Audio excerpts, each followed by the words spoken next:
श्री जगन्नाथ जी की कथा। एक बार भगवान श्री कृष्ण सो रहे थे और निद्रावस्था में उनके मुंह से राधा जी का नाम निकला।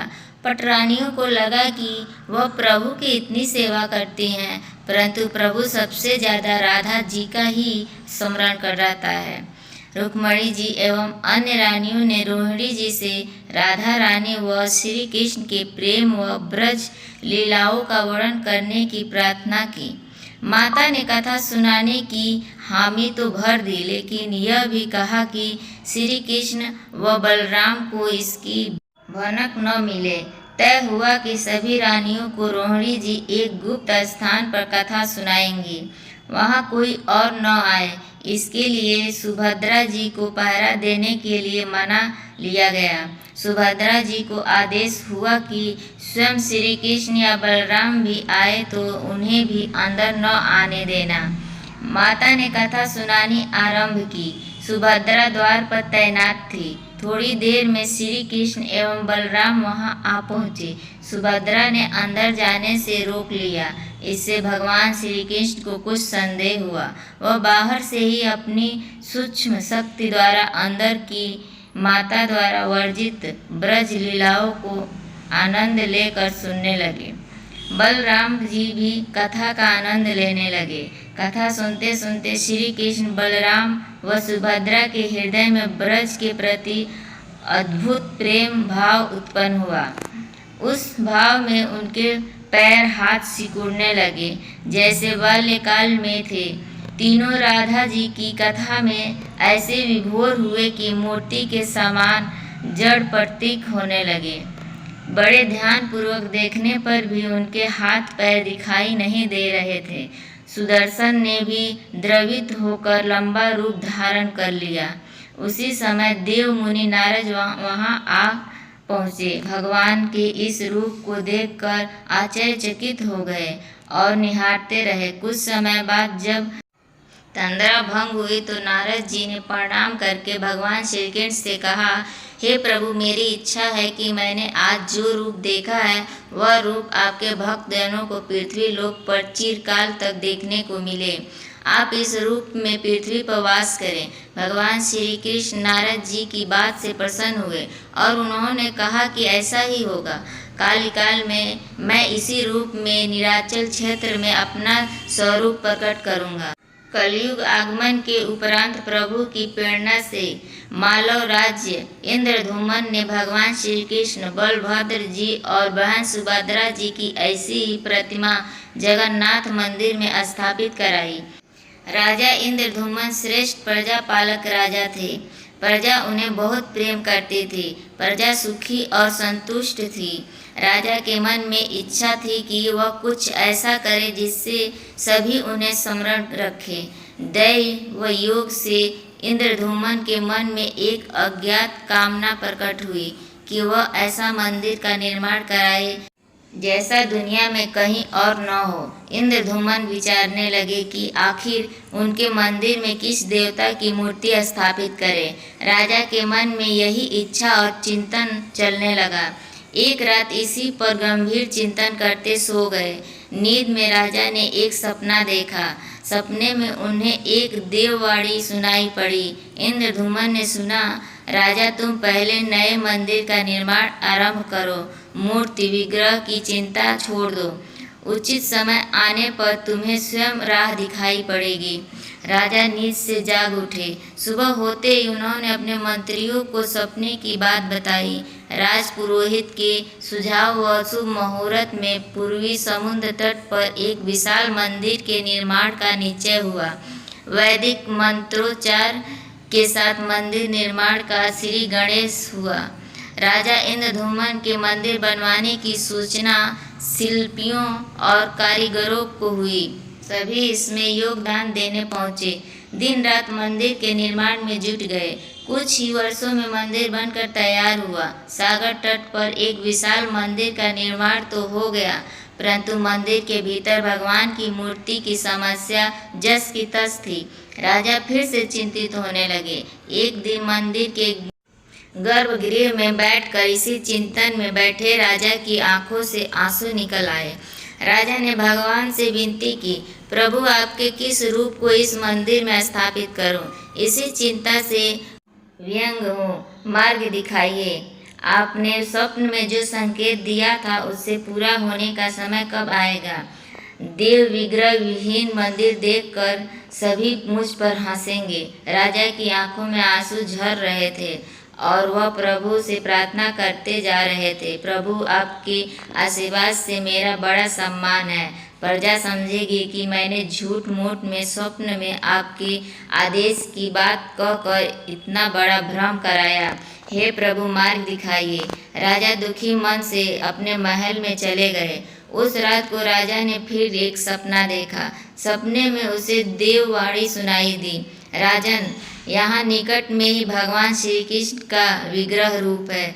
तुम उन्हें खोजने का प्रयास करो, तुम्हें दर्शन मिलेगा। इंद्रधुम्न ने स्वप्न की बात पुनः पुरोहित और मंत्रियों को बताई। सभी यह निष्कर्ष पर पहुँचे कि प्रभु की कृपा सहज प्राप्त नहीं होगी। उसके लिए हमें निर्मल मन से परिश्रम आरंभ करना होगा। भगवान के विग्रह का पता लगने की जिम्मेदारी राजा इंद्रधुम्न ने 4 विद्वान पंडितों को सौंप दिया। प्रभु इच्छा से प्रेरित होकर चारों विद्वान 4 दिशाओं में निकले। उन चारों में एक विद्वान थे, विद्यापति। वह चारों में से सबसे कम उम्र के थे। प्रभु के विग्रह की खोज के दौरान उनके साथ बहुत से अलौकिक घटनाएं हुई। प्रभु का विग्रह किसे मिला, यह प्रसंग आगे पढ़ें। पंडित विद्यापति पूर्व दिशा की ओर चले। कुछ आगे चलने के बाद विद्यापति उत्तर की ओर मुड़े तो उन्हें एक जंगल दिखाई दिया। वन भयानक था। विद्यापति श्री कृष्ण के उपासक थे। उन्होंने श्री कृष्ण का स्मरण किया और राह दिखाने की प्रार्थना की। भगवान श्री कृष्ण की प्रेरणा से उन्हें राह दिखने लगी। प्रभु का नाम लेते वह वन में चले जा रहे थे। जंगल के मध्य उन्हें एक पर्वत दिखाई दिया। पर्वत के वृक्ष से संगीत की ध्वनि व सुरम गीत सुनाई पड़ रहा था। विद्यापति संगीत के जानकार थे। उन्होंने वहाँ मृदंग, बंसी और करताल की मिश्रित ध्वनि सुनाई दे रही थी। यह संगीत उन्हें दिव्य लगा। संगीत की लहरियों को खोजते विद्यापति आगे बढ़ चले। वह जल्दी ही पहाड़ी की चोटी पर पहुंच गए। पहाड़ के दूसरी ओर उन्हें एक सुंदर घाटी दिखी जहाँ झील नृत्य कर रहे थे। विद्यापति उस दृश्य को देखकर मंद मुग्ध थे। सफर के कारण थके थे, पर संगीत से थकान मिट गई और उन्हें नींद आने लगी। अचानक एक बाघ की गर्जना सुनकर विद्यापति घबरा उठे। बाघ उनकी ओर दौड़ता आ रहा था। बाघ को देखकर विद्यापति घबरा गए और बेहोश होकर वहीं गिर पड़े। बाघ विद्यापति पर आक्रमण करने ही वाला था कि तभी एक स्त्री ने बाघ को पुकारा, बाघा। उस आवाज को सुनकर बाघ मौन खड़ा हो गया। स्त्री ने उसे लौटने का आदेश दिया तो बाघ लौट पड़ा। बाघ उस स्त्री के पैरों के पास ऐसे लौटने लगा जैसे कोई बिल्ली पुचकार सुनकर खेलने लगती है। युवती बाघ की पीठ को प्यार से थपथपाने लगी और बाघ स्नेह से लौटता रहा। वह स्त्री वहाँ मौजूद स्त्रियों में सर्वाधिक सुंदर थी। वह भीलों के राजा विश्रावसु की इकलौती पुत्री ललिता थी। ललिता ने अपनी सेविकाओं को अचेत विद्यापति की देखभाल के लिए भेजा। सेविकाओं ने झरने से जल लेकर विद्यापति पर छिड़का। कुछ देर बाद विद्यापति की चेतना लौटी। उन्हें जल पिलाया गया। विद्यापति यह सब देखकर कुछ आश्चर्य में थे। ललिता विद्यापति के पास आई और पूछा, आप कौन हैं और भयानक जानवरों से भरे इस वन में आप कैसे पहुँचे? आपके आने का प्रयोजन बताइए ताकि मैं आपकी सहायता कर सकूं। विद्यापति के मन से बाघ का भय पूरी तरह गया नहीं था। ललिता ने यह बात भांप ली और उन्हें सांत्वना देते हुए कहा, विप्र, आप मेरे साथ चलें। जब आप स्वस्थ हो तब अपने लक्ष्य की ओर प्रस्थान करें। विद्यापति ललिता के पीछे पीछे उनकी बस्ती की तरफ चल दिए। विद्यापति भीलों के पाजा विश्रावसु से मिले और उन्हें अपना परिचय दिया। विश्वावसु विद्यापति जैसे विद्वान से मिलकर बड़े प्रसन्नता हुए। विश्वावसु के अनुरोध पर विद्यापति कुछ दिन वहाँ अतिथि बनकर रुके। वह भीलों को धर्म और ज्ञान का उपदेश देने लगे। उनके उपदेशों को विश्वावसु तथा ललिता बड़ी रुचि के साथ सुनते थे। ललिता के मन में विद्यापति के लिए अनुराग पैदा हो गया। विद्यापति ने भी भाप लिया कि ललिता जैसी सुंदरी को उनसे प्रेम हो गया है, किंतु विद्यापति एक बड़े कार्य के लिए निकले थे। अचानक एक दिन विद्यापति बीमार हो गए। ललिता ने उनकी सेवा की। इससे विद्यापति के मन में भी ललिता के प्रति प्रेम भाव पैदा हो गया। विश्वावसु ने प्रस्ताव रखा कि विद्यापति ललिता से विवाह कर लें। विद्यापति ने इसे स्वीकार कर लिया। कुछ दिन दोनों के सुखमय बीते। ललिता से विवाह करके विद्यापति प्रसन्न तो था, पर जिस महत्वपूर्ण कार्य के लिए वह आए थे वह अधूरा था। यही चिंता उन्हें बार बार सताती थी। इस बीच विद्यापति को एक विशेष बात पता चली। विश्वावसु हर रोज सवेरे उठकर कहीं चला जाता था और सूर्योदय के बाद ही लौटता था। कितनी भी विकट स्थिति हो, उसका यह नियम कभी नहीं टूटता था। विश्वावसु के इस व्रत पर विद्यापति को आश्चर्य हुआ। उनके मन में इस रहस्य को जानने की इच्छा हुई। आखिर विश्वावसु जाता कहाँ है? एक दिन विद्यापति ने ललिता से इस संबंध में पूछा। ललिता यह सुनकर सहम गई। आखिर वह क्या रहस्य था? क्या वह रहस्य विद्यापति के कार्य में सहयोगी था या विद्यापति पत्नी के प्रेम में मार्ग भटक गए? विद्यापति ने ललिता से उसके पिता द्वारा प्रतिदिन सुबह किसी अज्ञात स्थान पर जाने और सूर्योदय के पूर्व लौट आने का रहस्य पूछा। विश्वावसु का नियम किसी हाल में नहीं टूटता था, चाहे कितनी भी विकट परिस्थिति हो। ललिता के सामने धर्म संकट आ गया। वह पति की बात को ठुकरा नहीं सकती थी, लेकिन पति जो पूछ रहा था वह उसके बस की गोपनीय परंपरा से जुड़ी बात थी, जिससे खोलना संभव नहीं था। ललिता ने कहा, स्वामी, यह हमारे कुल का रहस्य है जिसे किसी के सामने खोला नहीं जा सकता, परंतु आप मेरे पति हैं और मैं आपको कुल का पुरुष मानते हुए जितना संभव है उतना बताती हूँ। यहाँ से कुछ दूरी पर एक गुफा है जिसके अंदर हमारे कुल देवता हैं। उनकी पूजा हमारे सभी पूर्वज करते आए हैं। यह पूजा निर्बाध चलनी चाहिए। उसी पूजा के लिए पिताजी रोज सुबह नियमित रूप से जाते हैं। विद्यापति ने ललिता से कहा कि वह भी उनके कुल देवता के दर्शन करना चाहते हैं। ललिता बोली, यह संभव नहीं। हमारे कुल देवता के बारे में किसी को जानने की इच्छा है, यह सुनकर मेरे पिता क्रोधित हो जाएंगे। विद्यापति की उत्सुकता बढ़ रही थी। वह तरह तरह से ललिता के अपने प्रेम की शपथ देकर उसे मनाने लगे। आखिरकार ललिता ने कहा कि वह अपने पिताजी से विनती करेगी कि वह आपको देवता के दर्शन करा दे। ललिता ने पिता से सारी बात कही। वह क्रोधित हो गए। ललिता ने जब यह कहा कि मैं आपकी अकेली संतान हूँ, आपके बाद देवता की पूजा का दायित्व मेरा होगा, इसलिए मेरे पति का यह अधिकार बनता है, क्योंकि आगे उसे ही पूजना होगा। विश्वावसु इस तर्क के आगे झुक गए। वह बोले, गुफा के दर्शन किसी को तभी कराए जा सकते हैं जब वह भगवान की पूजा का दायित्व अपने हाथ में ले ले। विद्यापति ने दायित्व स्वीकार किया तो विश्वावसु देवता के दर्शन कराने को राजी हुए। दूसरे दिन सूर्योदय से पूर्व विद्यापति की आंखों पर पट्टी बांधकर विश्वावसु उनका दाहिना हाथ पकड़कर गुफा की तरफ निकले। विद्यापति ने मुट्ठी में सरसों रख लिया था, जिसे रास्ते में छोड़ते हुए गए। गुफा के पास पहुंचकर विश्वावसु रुके और गुफा के पास पहुंच गए।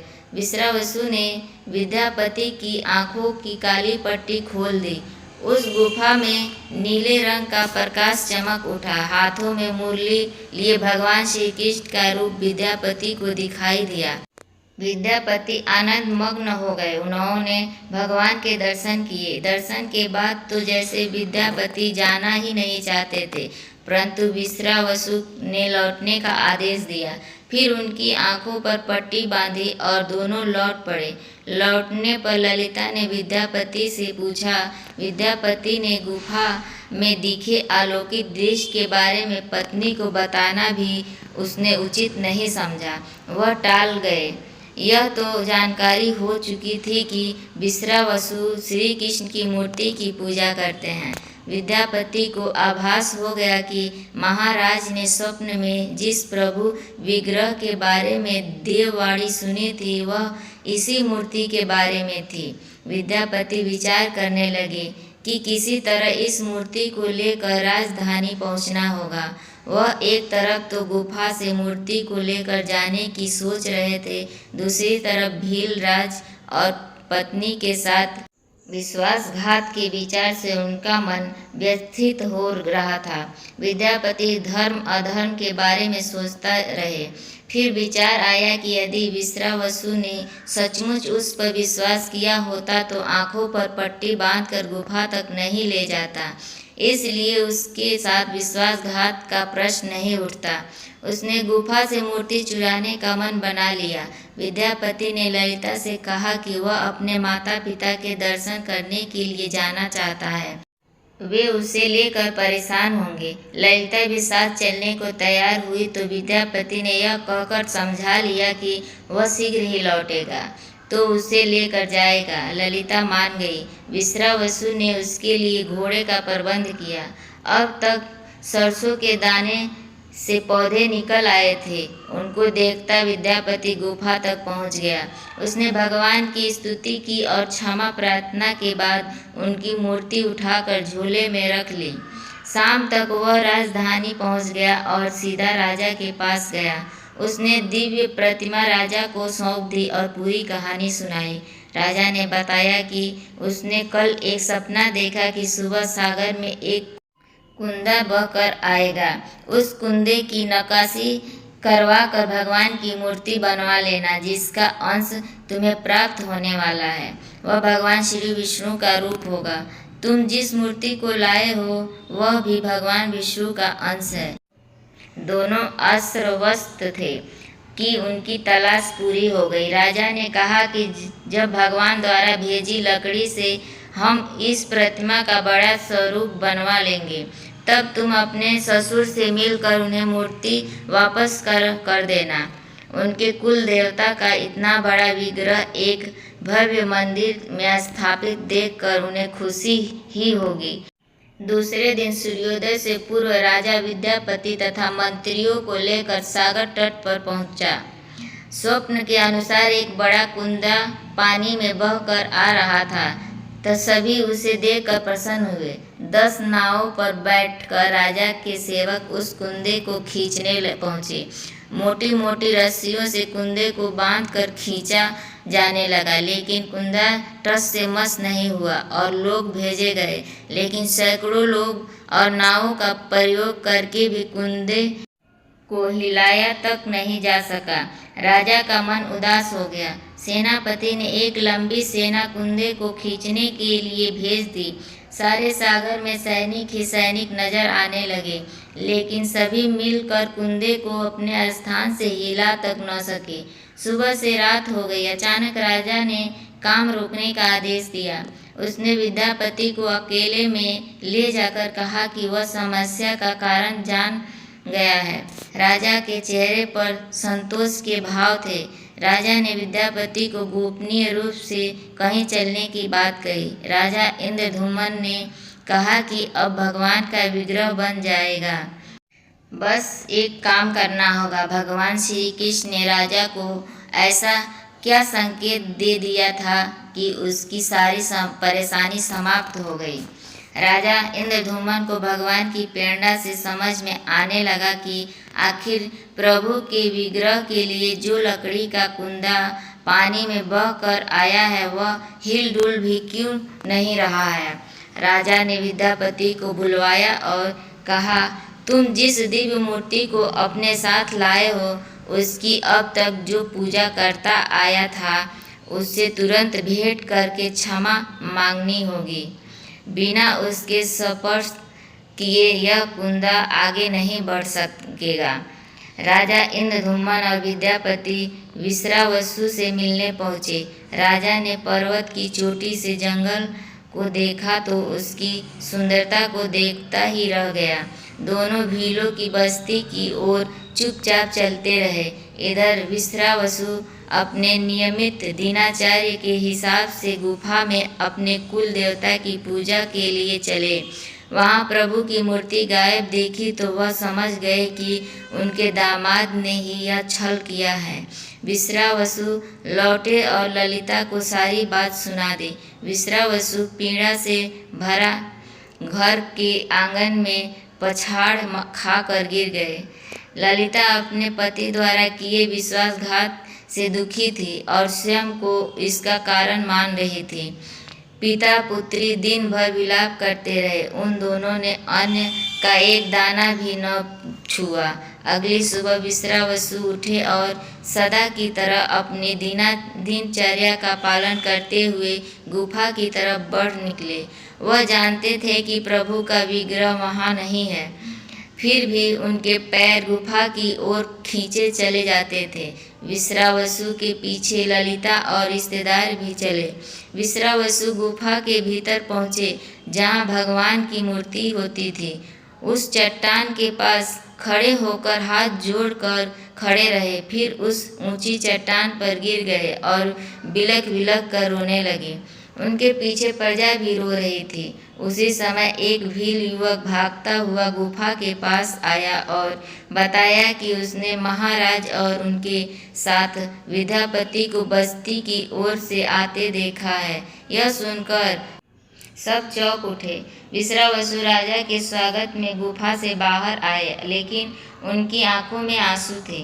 राजा इंद्रधुम्न विश्रावसु के पास आए और उन्हें अपने हृदय से लगा लिया। राजा बोले, भील राज, तुम्हारे कुल देवता की प्रतिमा का चोर तुम्हारा दामाद नहीं, मैं हूँ।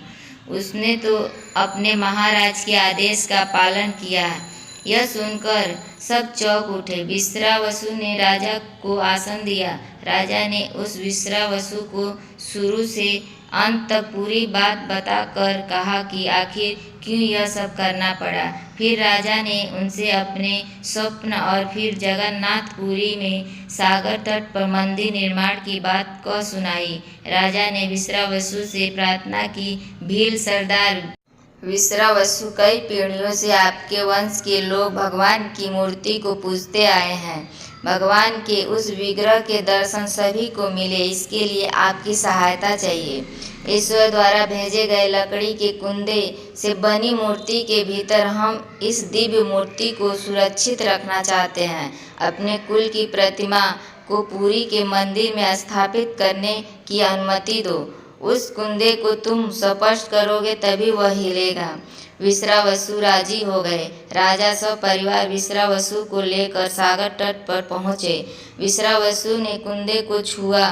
छूते ही कुंदा अपने आप तैरता हुआ किनारे पर आ गया। राजा के सेवकों ने उस कुंदे को राजमहल में पहुंचा दिया। अगले दिन मूर्तिकारों और शिल्पियों को राजा ने बुलवा कर मंत्रणा की कि आखिर इस कुंदे से कौन सी देव मूर्ति बनाना शुभदायक होगा। मूर्तिकारों ने कह दिया कि वे पत्थर की मूर्ति बनाना तो जानते हैं, लेकिन लकड़ी की मूर्ति बनाने का उन्हें ज्ञान नहीं। एक नए विघ्न के पैदा होने से राजा फिर चिंतित हो गए।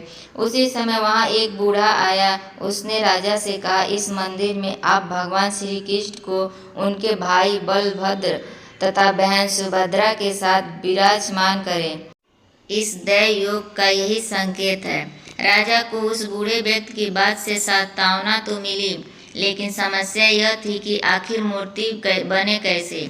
उस बूढ़े ने कहा कि मैं इस कला में कुशल हूँ, मैं इस पवित्र कार्य को पूरा करूँगा और मूर्ति बनाऊँगा, पर मेरी एक शर्त है। राजा प्रसन्न हो गए और उनकी शर्त पूछी। बूढ़े शिल्पी ने कहा, मैं भगवान की मूर्ति निर्माण का काम एकांत में करूँगा और मैं यह काम बंद कमरे में करूँगा। कार्य पूरा करने के बाद मैं स्वयं दरवाज़ा खोलकर बाहर आऊँगा। इस बीच कोई मुझे नहीं बुलाएगा। राजा सहमत तो थे, लेकिन उन्हें एक चिंता हुई और बोले, यदि कोई आपके पास नहीं आएगा तो ऐसी हालत में आपके खाने पीने की व्यवस्था कैसे होगी। शिल्पी ने कहा, जब तक मेरा काम पूर्ण नहीं होता मैं कुछ खाता पीता नहीं हूँ। राज मंदिर में एक विशाल कक्ष में उस बूढ़े शिल्पी ने स्वयं को 21 दिनों के लिए बंद कर लिया और काम शुरू कर दिया। भीतर से आवाजें आती थी। महारानी गुंडीचा देवी दरवाजे से कान लगाकर अक्सर छेनी हथौड़ी के चलने की आवाज़ें सुना करती थी। महारानी रोज की तरह कमरे के दरवाजे से कान लगाए खड़ी थी। 15 दिन बीते थे कि उन्हें कमरे से आवाज़ सुनाई पड़नी बंद हो गई। जब मूर्तिकार के काम करने की कोई आवाज़ न मिली तो रानी चिंतित हो गई। उन्हें लगा कि वृद्ध आदमी है, खाता पीता भी नहीं, कहीं उसके साथ कुछ अनिष्ट न हो गया हो। व्याकुल होकर रानी ने दरवाजे को धक्का देकर खोला और भीतर झांक कर देखा। महारानी कुंडिचा देवी ने इस तरह मूर्तिकार को दिया हुआ वचन भंग कर दिया था। मूर्तिकार अभी मूर्ति बना रहा था, परंतु रानी को देखते ही वह अदृश्य हो गए। मूर्ति निर्माण का कार्य अभी तक पूरा नहीं हुआ था। हाथ पैर का निर्माण पूर्ण नहीं हुआ था। वृद्ध शिल्पकार के रूप में स्वयं देवताओं के शिल्पी भगवान विश्वकर्मा आए थे। उनके अदृश्य होते ही मूर्तियाँ अधूरी ही रह गई। इसी कारण आज भी यह मूर्तियाँ वैसी ही हैं। उन प्रतिमाओं को ही मंदिर में स्थापित कराया गया। कहते हैं विश्रावसु संभवतः उस जरा बहेलिए का वंशज था जिसने अनजाने में भगवान कृष्ण की हत्या कर दी थी। विश्रावसु शायद कृष्ण के पवित्र अवशेषों की पूजा करता था। वे अवशेष मूर्तियों में छिपा कर रखे गए थे। विद्यापति और ललिता के वंशज, जिन्हें दैत्यपति कहते हैं, उनका परिवार ही यहाँ अब तक पूजा करते हैं। रथ यात्रा का रहस्य। द्वारिका में सुभद्रा जी ने अपने भाई भगवान कृष्ण और बलदाऊ जी से नगर भ्रमण कराने का अनुरोध किया। तब वह दोनों अपने बीच में अलग रथ में सुभद्रा जी को बैठाकर नगर भ्रमण को ले गए। इसी स्मृति स्वरूप यह रथ यात्रा निकाली जाती है। जगन्नाथ तीर्थ क्षेत्र पुरी। आज भगवान जगन्नाथ रथ यात्रा महोत्सव की आप सबको हार्दिक बधाई। आपको संभवतः जानकारी न हो तो बताते चले कि भगवान कृष्ण की बाल्य लीलाओं का क्षेत्र वृंदावन, किशोरावस्था का क्षेत्र मथुरा और युवावस्था से अंत तक का कर्म क्षेत्र द्वारिका में रहा और उनके देह परित्याग के पश्चात का स्वरूप भगवान जगन्नाथ हैं। पुरुषोत्तम क्षेत्र के पुरी के विशाल और भव्य मंदिर के मूल गर्भगृह में भगवान जगन्नाथ अपने अग्रज बलदाऊ एवं बहन सुभद्रा के साथ विराजमान हैं। विशाल काय परिषद में बने मंदिर का भव्य प्रवेश द्वार है। फिर ऊंचाई पर मंदिर है। भोगशाला, अर्ध मंडप, मंडपम के उपरांत गर्भगृह में अधमक भगवान के काष्ठ के बने दिव्य विग्रह विराजमान है। परिषद में श्री गणेश जी, बलदाऊ जी की पत्नी श्री दुर्गा, श्री लक्ष्मी जी, सूर्य और चंद्रमा की प्रतिमाएं आसीन है। मंदिर के प्रथम तल पर श्री नरसिंह भगवान आसीन है। भगवान जगन्नाथ की नित्य पूजा अर्चना के साथ कई बार भोग लगता है। इसके लिए आधे नगर के बराबर रसोई, जिसमें तरह तरह के पकवान बनते रहते हैं और रोज हजारों परिवार और तीर्थयात्री यहीं प्रसाद ग्रहण करते हैं। रसोई में रोज मिट्टी के नए बर्तन और एक कुएं का पानी ही उपयोग में लाया जाता है। यह रसोई अपने आप में अजूबा है। भगवान जगन्नाथ को विशेष मुहूर्त में नहलाया जाता है। स्नान के बाद वह बीमार न हो जाए, इससे पट बंद कर दिए जाते हैं। कुछ समय के लिए मंदिर के कपाट बंद कर दिए जाते हैं। तब भगवान अलारनाथ के मंदिर में स्थित श्री विग्रह के दर्शन की मान्यता है। प्रतिवर्ष जगन्नाथ यात्रा का उत्सव मनाया जाता है। विशालकाय रथ में सवार भगवान अपनी बहन और भाई के साथ 3 किलोमीटर दूर स्थित अपनी मौसी के घर पुलीचा मंदिर में रहने जाते हैं। पुरी में आचार्य शंकर द्वारा स्थापित गोवर्धन पीठ है। पुरी सुंदर शहर है। समुद्र का सुंदर बीच यहाँ है। शंकराचार्य पीठ द्वारा नित्य शाम समुद्र की आरती की जाती है। कहा जाता है कि हजारों वर्षों से सुनामी आदि तूफानों में यहाँ समुद्र ने कभी अपनी सीमा या मर्यादा नहीं तोड़ी। दोस्तों, ये कहानी अगर आपको पसंद आई हो तो कृपया इस वीडियो को लाइक करें और ऐसी ही बहुत सारी कहानियों को सुनने के लिए चैनल को सब्सक्राइब जरूर करें। धन्यवाद।